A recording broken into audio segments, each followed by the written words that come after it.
नमस्कार दोस्तों। आइए आज डिस्कस करते हैं जैन धर्म में वर्णित कैवल्य क्या है। हम सब लोग मोक्ष की बात सुने हैं, निर्वाण की बात सुने हैं, कैवल्य की भी बात सुने हैं। क्योंकि हिंदू फिलॉसफी है उसमें मोक्ष है, तो मोक्ष का टर्म इतना फेमिलियर है, इतना ज़्यादा यूज़ किया जाता है कि हम सब लोग जानते हैं कि मोक्ष आत्मा का शरीर से मुक्त होना है, बार बार आवागमन, जीवन और मृत्यु के बंधन से छूट जाना ही मोक्ष है।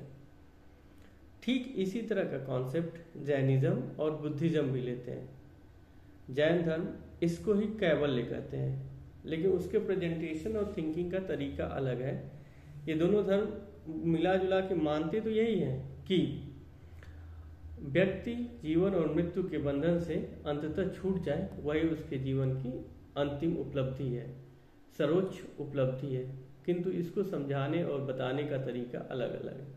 इस वीडियो में हम लोग बेसिकली बुद्धिज्म के निर्वाण और जैनिज्म के कैवल्य, इन दोनों का कंपैरेटिव अर्थ समझने का प्रयास करेंगे। तो आइए सबसे पहले हम कैवल्य के बारे में जानते हैं, उसके बाद निर्वाण के बारे में हम लोग डिस्कस करेंगे।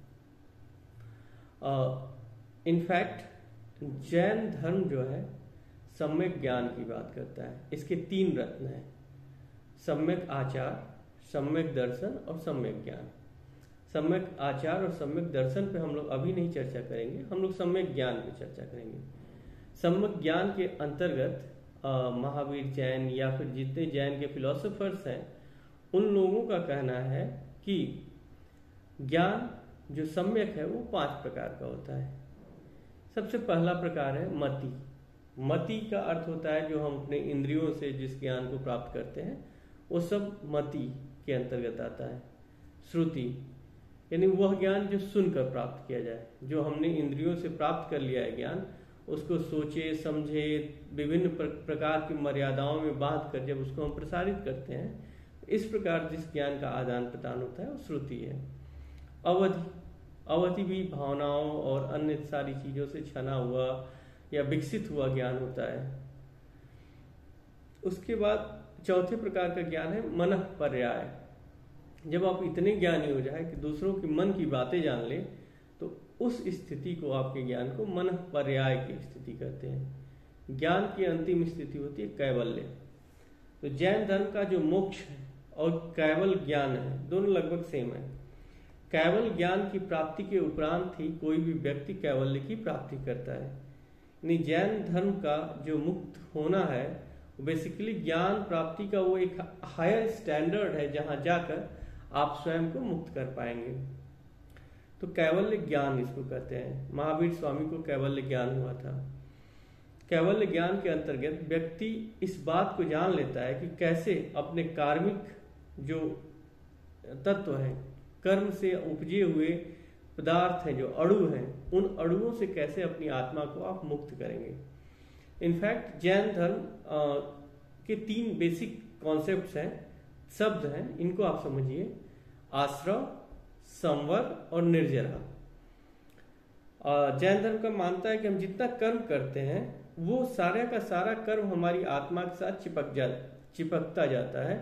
वही मोह और तृष्णा का कारण है। वो ज्ञान ही कहीं ना कहीं हमें इस दुनिया में उलझाता है, समस्याओं को जन्म देता है। तो जब हमारे कर्म का प्रवाह हमारी आत्मा की तरफ होता है, यानी कि पुद्गल, कर्म को पुद्गल कहते हैं, पुद्गल का प्रवाह जीव की तरफ होता है, इस धारणा को कहते हैं आश्रव। जब व्यक्ति अपने ज्ञान प्राप्ति और अपने तमाम योगिक उपायों, तमाम धार्मिक उपायों के जरिए, संलेखना के जरिए इस कर्म के प्रवाह को आत्मा की तरफ जाने पे, पुद्गल को जीव की तरफ जाने से रोक देता है, इस स्टेटस को कहते हैं संवर। आश्रव जब पुद्गल जीव की तरफ जाता है, जब पुद्गल का प्रवाह रुक गया, कर्म का प्रवाह रुक गया, तो संवर।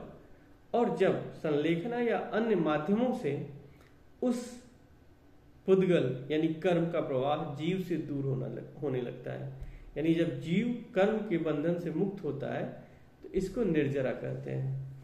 केवल ज्ञान ही वो चीज है जो व्यक्ति के अंदर निर्जरा की स्थिति लाता है, यानी उसकी आत्मा को उसके कर्म के प्रभाव से मुक्त करता है। तो जब कर्म के प्रभाव से व्यक्ति मुक्त हो जाता है तो उसे कैवल्य की प्राप्ति होती है। सिंपल शब्दों में आप देखें तो केवल ज्ञान जो होता है, complete understanding of supreme wisdom, जो सर्वोच्च ज्ञान है उसको पूरी तरह से आप समझ लिए तो आपके पास कैवल्य ज्ञान हो गया। जब कैवल्य ज्ञान आपको हो गया, सुप्रीम विजडम की जानकारी हो गई, तो आपका कार्मिक पार्टिकल से आपकी आत्मा धीरे धीरे मुक्त होने लगती है। आप तमाम उपायों से मोक्ष की प्राप्ति करते हैं, और जब मोक्ष की प्राप्ति आपकी हो जाती है तो आप एक तरह से जन्म और मृत्यु के बंधन से छूट जाते हैं। आपको पुनः जन्म और मृत्यु नहीं लेना है, जीवन के दुखों से आप मुक्त हो जाते हैं और अनंत चिरकालिक इस यात्रा से मुक्त हो जाते हैं। इस प्रकार कैवल्य भी हिंदुइज्म के मोक्ष की भांति ही है, बस मोक्ष एक सिंपल टर्म में स्पिरिचुअल होता है, जिसमें तमाम उपायों से भगवत भक्ति हो गई या अन्य उपाय हुए। इन उपायों के जरिए आप आत्मा को मुक्त करते हैं शरीर के बंधन से। बार बार आत्मा शरीर में नहीं प्रवेश करती, उसमें भी कहीं ना कहीं आपके कर्म का लेखा जोखा होता है, जहाँ आपके सद्कर्म इतनी ज्यादा हो जाए कि आपको पुनः जन्म लेने की आवश्यकता न पड़े, तो फिर मोक्ष की स्थिति आती है। इसी प्रकार निर्वाण, निर्वाण भी वही स्थिति है।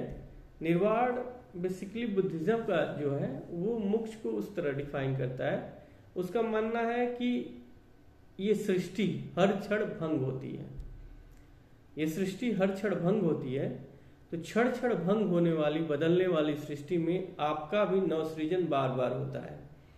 जब इस नवसृजन के चक्र से आप मुक्त हो जाते हैं तो जाकर आप निर्वाण की प्राप्ति आपको होती है। उसके लिए मॉडरेट पाथ की बात करते हैं, मध्यम प्रतिपदा, न तो एक्सट्रीम्स पे जाना चाहिए अच्छाई के या बुराई के, न तो ज्यादा काया क्लेश न तो ज्यादा ही भोग विलास।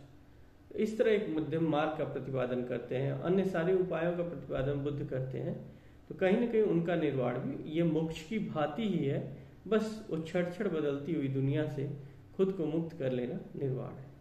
तो ये तीनों कॉन्सेप्ट है, मोक्ष, निर्वाण और कैवल्य। आई होप कि आपको थोड़ा सा बेसिक इसमें सिमिलरिटी और डिफरेंस दोनों का ज्ञान हुआ होगा। इसी के साथ धन्यवाद। Okay, thank you.